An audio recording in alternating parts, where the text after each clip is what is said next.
Hello, good morning, everybody. This is me, Sean C. Harrison, coming out into the open this morning, just looking at the early morning hue and, the early morning scene here, so beautiful in Red Hills Pen, Jamaica. And wow, look at that. I didn't even know, I just felt compelled to come out and look at that rainbow. Look at that rainbow right over about my house and another house. I remember February 2013 when I woke and came to the gate to see a rainbow positioned right over my home, and to know that there's another rainbow right here over my home. Well, this is not my home. This is actually my home here. Yeah, so beautiful. And I don't know whether I should continue capturing the rainbow or, look at this. You look at the sunshine, the sun slowly rising over the hill. It's so funny that my home is actually positioned in the direct path of the sun's rising every day. My house actually faces the sunrise every day. Well, every day, because that's where it's positioned. But it's so funny that it's like this, and watching the sun coming up.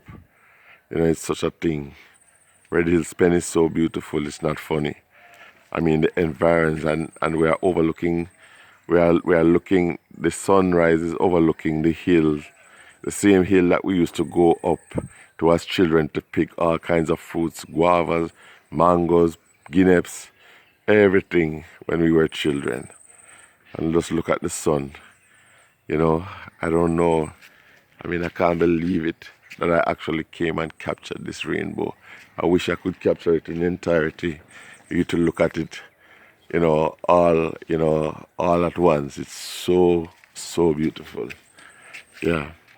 And you hear the birds singing out here. You hear the birds singing.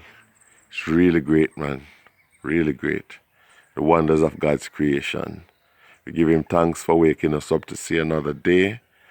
Some of us may be going out into the battlefield of the world, where things aren't really rosy. Nature doesn't seem to have an impact on our bosses' minds or what nature represents, and, just the fragility of our lives and the awesomeness of even God. Many of our bosses do have no recollection of that or recognition of that. But, when you do realize that God is a big God, really, you have to bow in reverence for him and everything that he represents and embodies, and that also means human life. And I would really wish that Jamaica would come back to a place where the respect for the sanctity of all life is held in high esteem, or in highest esteem, because Jamaica is too beautiful a place to be sporting the ills that are characteristic of the first world countries, so to speak, or other countries. The spirit of greatness that rests within our land, the spirit of excellence in our people, and also the giftings that we have been given, the unique giftings that we have been given as a nation and as individuals in this nation, requires no less than that we revere and, reverence all life and God, from whom all life springs. It's so beautiful, just looking at this sunrise. It's slowly coming up. I don't know if we're all going to have time to see when it actually comes right up, but let me tell you, man, this rainbow, look at this rainbow. I'm trying to go a distance. It's so big and beautiful. I'm telling you, I'm so glad. I'm so glad I decided to come and capture this morning. There's a mango tree. This is actually where Mama Tiny used to live. The poem that I wrote for her. This is where she used to live. She is gone now. But, this house actually represents a lot of fond memories for me. Trust me, with her grandchildren and everything. This is actually Miss Vita's home. or was Miss Vita's home. She died earlier on. I think it was late last year, or I don't remember if it was this year. But she died, you know. That was Miss Vita. That was Miss Vita's home. And as we go up the road, you know, I'm talking about, you know, icons in the community of Red Hill Spen, right here on Paul Bogle Drive. And if we go up the road, you know, we can see where Mommy or Mrs. Sterling used to live, you know, who used to make, yes, she used to make patties, and she used to also run a little shop here, you know, right here on Red Hill Spen, you know, and it's so great. It's so great to know that we come from such a wonderful place, you know. I mean, it's just simply beautiful, you know, to see all the flora, you know, and all the things that are here. I would have made videos, you know, of being here before, you know, but, you know, this early morning, you know, is something that, you know, is priceless, right? And here, you know, is where right here at this house is where Mrs. Sterling, our mommy, used to live. Now, these houses have gone through a lot of changes.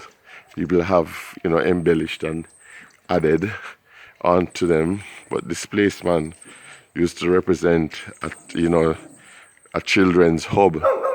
Every child used to love to be here and want to be here.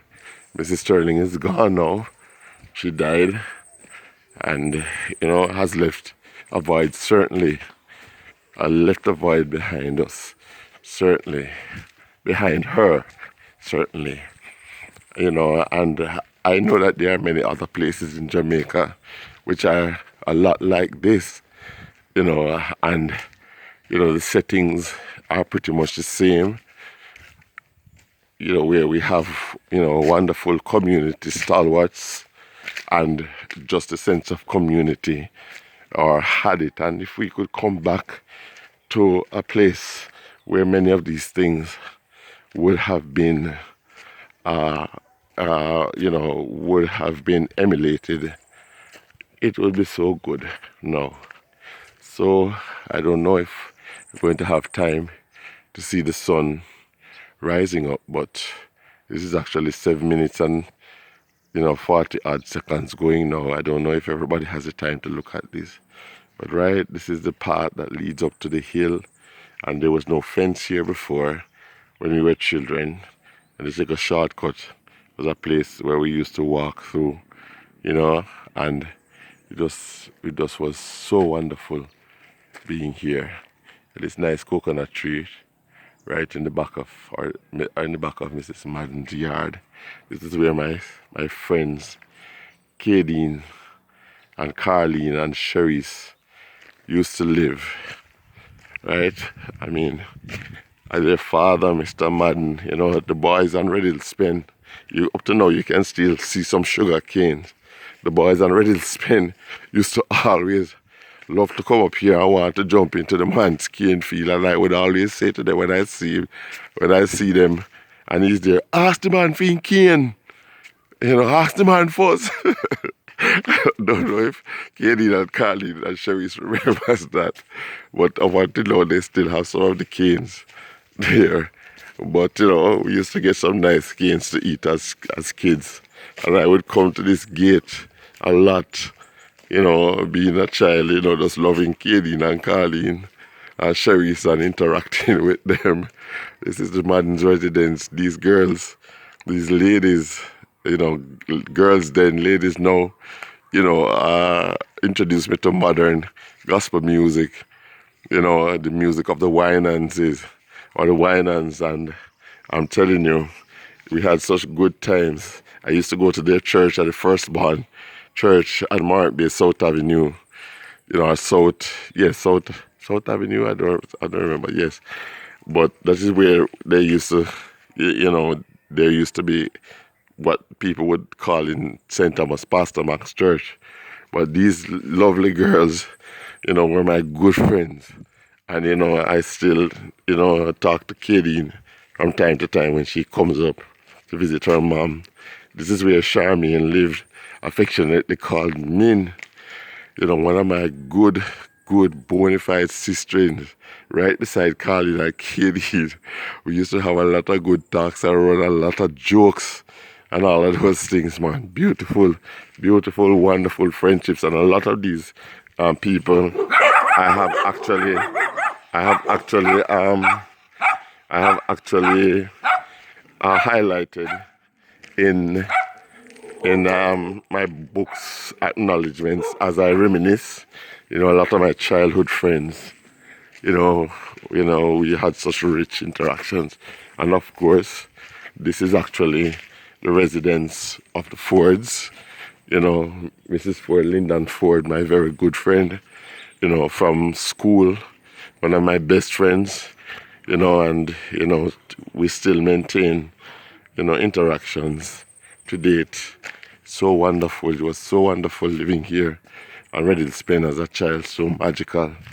And as we go down the road, you know, at another section of the housing scheme, I remember this is where, you know, some other persons used to live.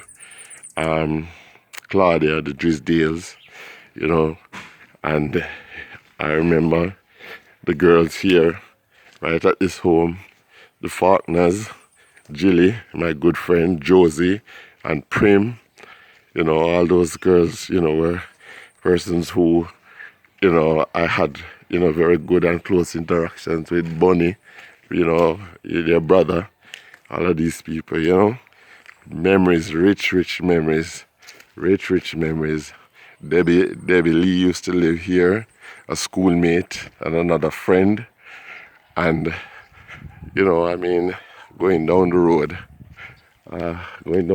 looking there at the sun rising up, but there seems to be cloud cover, so not able to see the sun itself. But well, yeah, there it is. There it is. You can see it, that it actually is shining through now. Yeah, the sun is actually shining through. But you know, we move on. But look at that. Who can do without the sun? There is nobody who can do without the sun. I'm telling you, beautiful, wonderful place was ready to spend. You know, wonderful place. I'm telling you, look at that. There's the sun. There are the rays shining out. Sun is coming right up now, and that's not, of course, as you know, I'm not where at my home, you know, where, you know, I can have a direct shot of it. You know, I'm actually around the road now. As you will see, I have walked, you know, to another section of the housing scheme, and there is the sun. But moving on, you know, right here beside Jilly and Prim and Josie, the Faulkners, was where Dean and his brother Crafton used to live. You know, Dean still drives a taxi, you know, and gives a taxi service in Morant Bay now. You know, and you know, right here was where I believe Tony's son, you know, lives, you know, who used to drive the taxi that would zigzag all over the road, Church Street, coming straight down to roundabout. And that was when a lot of police were not on the road. So, you know, many taxi drivers were at liberty to drive pretty fast. There's the sun.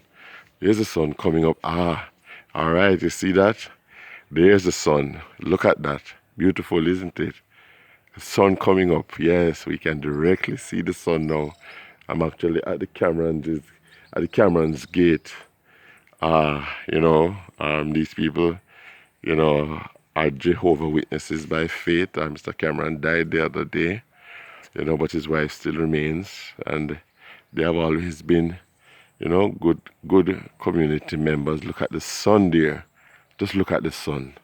Wow. Yeah, and this is where, you know, good friends and parishioners of Pastor McCoy used to live. Well, Sister Val, we used to call them affectionately Brother Val and Sister Val, you know, but they used to live by the home where Pastor McCoy and his family, used to reside, and Sister McCoy now resides. Beautiful people right there from, South, what is it, South Avenue Gospel Hall, I think that's the name of it, or the Church of the Firstborn, or Pastor Max Church. These people have always been such wonderful people to me. Here is where Sister Wilson lives, or Mrs. Wilson.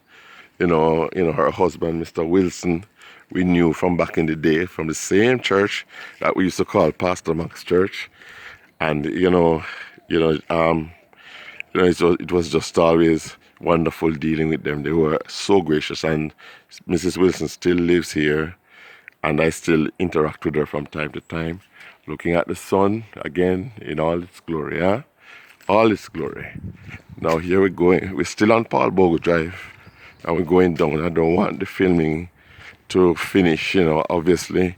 I don't have much memory on my phone, but I really want to, highlight, another family, which has, certainly, been good to me, and we have always enjoyed great interactions. Even when I was in the Morant Bay Seventh-day Adventist Church, the Folkeses, Brother Folkes and Sister Folkes, Nadine and Kofi, oh boy, Kofi and my brother Dexter were always an awesome twosome or threesome, along with Al, who died. Dexter died, Al died, Kofi still remains. They used to give so much trouble. We were coming with these people from Miramar Drive in Morant Bay, and Sister Folks and Brother Folks have always been very good to me, and I really want to thank them for the interactions we had through the years right here. And here's the sun again. We can hardly see anything now the way the sun is shining bright. And so this ends my broadcast for this morning. But Jamaica, land we love, please, let's return to a land of love and grace and mercy and kindness and caring. Thank you. Sean C. Harrison, over and out.